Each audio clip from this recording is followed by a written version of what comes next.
want to begin with Lieutenant Colonel Seamus Garrett, who's going to have some remarks about recruiting office and other issues that he's in charge of. Lieutenant Colonel. Good morning. Mayor. Good to have you here. Good morning, everybody. Lieutenant Colonel Seamus Garrett. I am the commander of the Cleveland Army Recruiting Battalion, and our area of operations extends right here into Lima. And I am happy to be here just to kind of chat a little bit about what we are doing in Northern Ohio and Western Pennsylvania. Right now, we are focused on recruiting the next greatest generation of the United States Army. And it starts here. In small towns and big cities all around Northern Ohio and Western Pennsylvania, we are working diligently to bring in as many 17 to 24-year-olds that are looking for a new path in life and new opportunities through education, through training, and through service. And so as I travel around this area, I am happy to meet all of the elected officials that are so connected to the community. Part of my responsibility is to make sure I'm connecting the Army to the community and educating everybody that I come across that we are looking for exceptional talent and exceptional men and women to join our Army, the greatest team ever assembled. So I am happy to be here, and I will be around if anybody has any questions at the end of today's brief. So if somebody's interested, what do they do? The best place you can go to is your local recruiting office. If you don't know where that's at, that's okay. Go to goarmyohio.com. You can actually chat with a recruiter live and get some information, get the resources that you need, and we are happy to answer any question that you have. And is this a pathway both to the U.S. Army, Army Reserves, Army National Guard?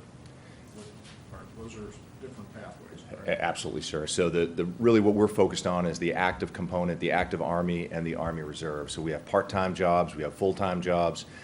You can be a commissioned officer, you can be an enlisted soldier, loan repayment, and competitive salaries, especially if you're going on to active duty. Educational benefits? 100%. So post 9/11 GI Bill, if you are serving on active duty, if you're in the reserves and you have tuition assistance and payments that are effective immediately upon training completion and when you want to start at your local university. Terrific. Well, thank you. Thank you, sir. Well, great to have you here. Thank you. So what's your goal in terms of the numbers that you're looking for? For the battalion, I am responsible. I'm accountable for recruiting about 1,800 regular Army soldiers and just around 300 plus Army reservists. About 2,100 overall. You bet, sir. Great. Thank you.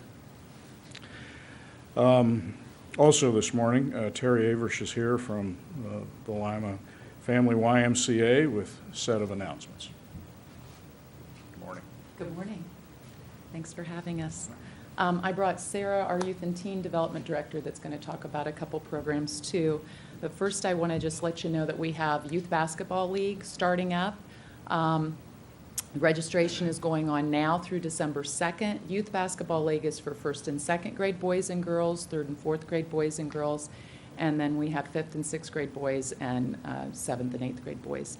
And they start practices in December, and then they run their basketball games on Saturdays, on Saturday mornings, or 10 to 2, actually, from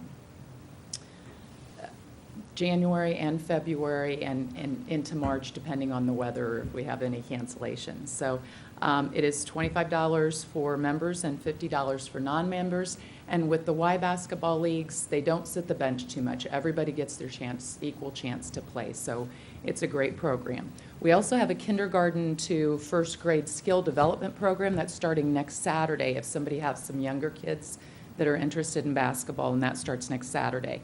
And I want to remind everybody, we are open on Wednesday and Friday surrounding Thanksgiving for no school days.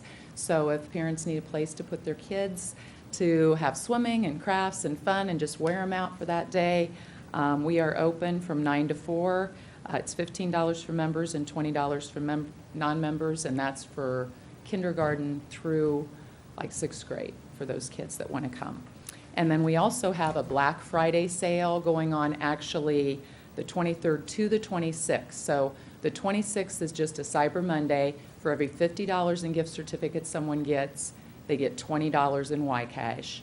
And that Friday before, the 23rd, the same thing. They get $20 for every $50 spent. But what we'll also be doing on Saturday and Sunday, they can get $15 for every $50 spent. So they can come in the Y or they can go online to get those deals too. And then Sarah's got some programs. Hello, good morning. All right, so the first program that I have was December 1st. We're having a Mom and Me Paint event, and that's from 10 a.m. to 12 p.m. Mothers and their children are invited to join us. We're going to do a keepsake craft inspired by the Christmas season. There are 2 paintings for families to choose from, so you're welcome to register either by phone or online, and you can do it at the front desk as well. It's $10 for members and $20 for non-members. We also have the Parents' Night Out coming up, and that's December 7th from 5 to 8:30 p.m. There's pizza, snacks, games, a movie. It's really for children 6 to 12 years old, but it gives parents an opportunity to date night, shopping, finish up what they need to do for the holidays. That's $5 for members and $10 for non-members. And the same thing, you're welcome to do that online, or they can register at the desk as well. And then I have Breakfast with Santa, and that's December 8th, that same weekend. And that's from 8:30 in the morning to 10:30 in the morning. And we encourage guests to come throughout the entire span of time. You can come at the beginning or halfway through. It really doesn't matter. There are many things to do throughout.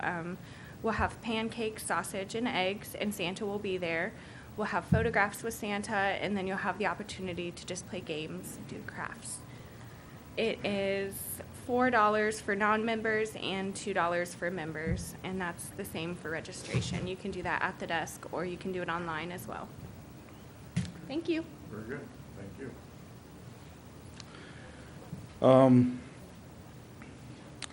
Howard Elstro is here, the Public Works Director, for an update on our paving activity, which has changed.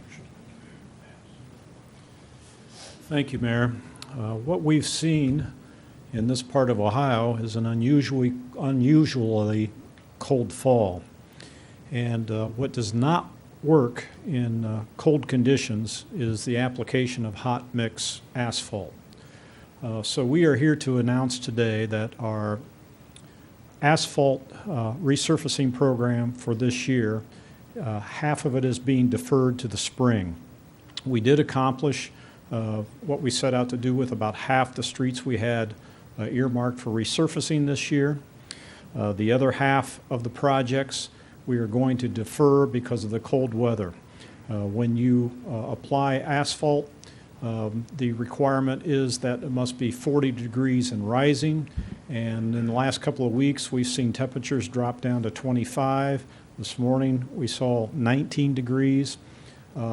We have been around where we've seen resurfacing well up to Thanksgiving and beyond, but this is just not one of those years that we are going to be able to complete our resurfacing project.